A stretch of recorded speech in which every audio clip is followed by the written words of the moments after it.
Nešto kasnije predstavit ćemo vam vinariju koja proizvodi kupinovo vino, pa stoga nije na odmet da čujemo nutricionistički prikaz kupine kao ploda. Kupine kao i drugo bobičasto voće zaista možemo svrstati u jednu posebnu kategoriju koju nazivamo super voće. Znači super voće je jedna zapravo posebna kategorija voća koja je izuzetno bogata antioksidansima.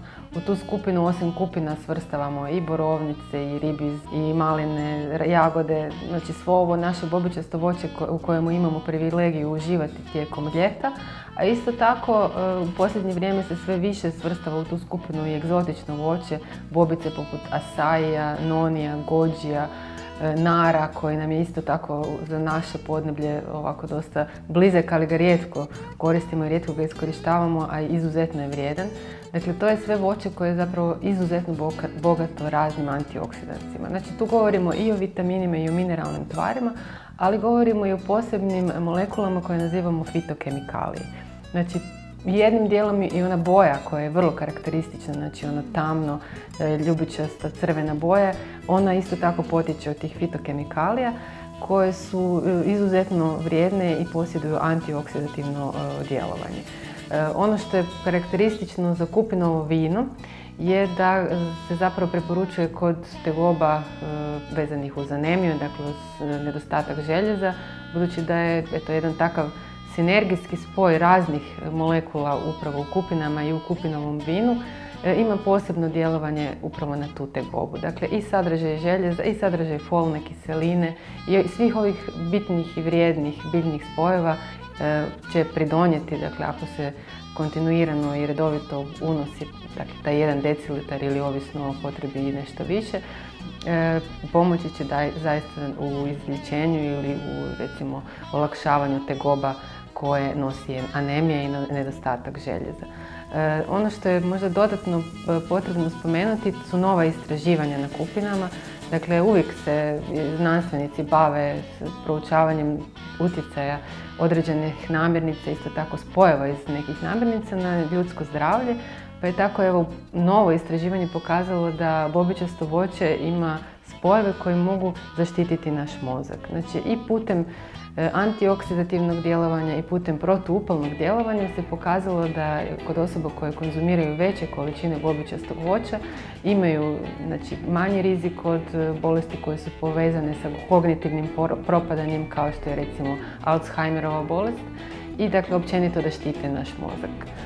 Također, mnogi autori zagovaraju uzimanje bobičastog voća u svrhu produljenja životnog vijeka.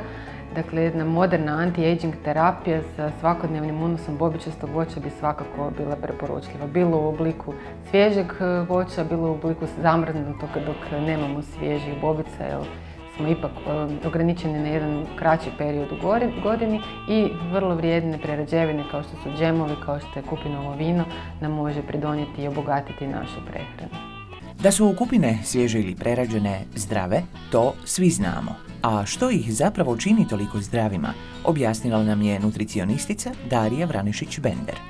Dakle, kad razmišljamo baš o kupinama, onda su nam one vrlo zanimljivo voće zbog toga što sadrži i, dakle, bogatstvo vitamina, posebno vitamina C, folne kiseline, vitamina E. A kad razmišljamo o sadržaju vlakana, onda je tu zaista vrlo fascinantan taj sadržaj. Dakle, jedna šaka kupina sadrži 8 grama vlakana, to je otprilike polovica dnevnih potreba. Dakle, izuzetno su bogate vlaknima i to je baš zbog onog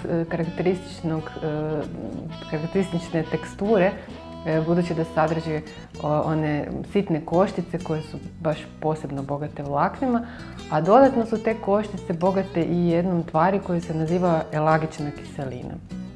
I sad, elagična kiselina je jedna fitokemikalija, isto tako jedan biljni spoj sa jako snažnim antioksidativnim djelovanjem, a zanimljivo je da se ta elagična kiselina ne uništava preradom. Znači, i džemovi, i sokovi, i vino, sve to sadrži opet iznimno visoke koncentracije elagične kiseline koja ima vrlo povoljno djelovanje na naš organizam. Znači, osim elagične kiseline, tu su antocijani koji daju onu interesantnu, tamno, ljubičastu boju koju je gotovo nemoguće imitirati kada je riječ o kupinama. To je zaista jedna vrlo karakteristična boja koja je u kulinarstvu zanimljiva i opet daje i boju vinu kupinovom koje se smatra izuzetno ljekovitim. I isto tako u kupinama nalazimo i kvercetin. To je jedna opet snažna protuupalna molekula koja ima i antioksidativno djelovanje koju ćemo danas često naći u pripravcima koji se propisuju kod olakšavanja tegoba alergija i kod općenito jačanja obrambenih snaga organizma. Dakle, djeluje opet povoljno i na naš imunitet, na obranu od štetnih molekula i tako dalje. Karakteristično za kupinu je i sadržaj tanina. To su opet molekule koje imaju onako posebno jedno astringentno djelovanje i smatra se isto tako da mogu zaštititi krvne žile.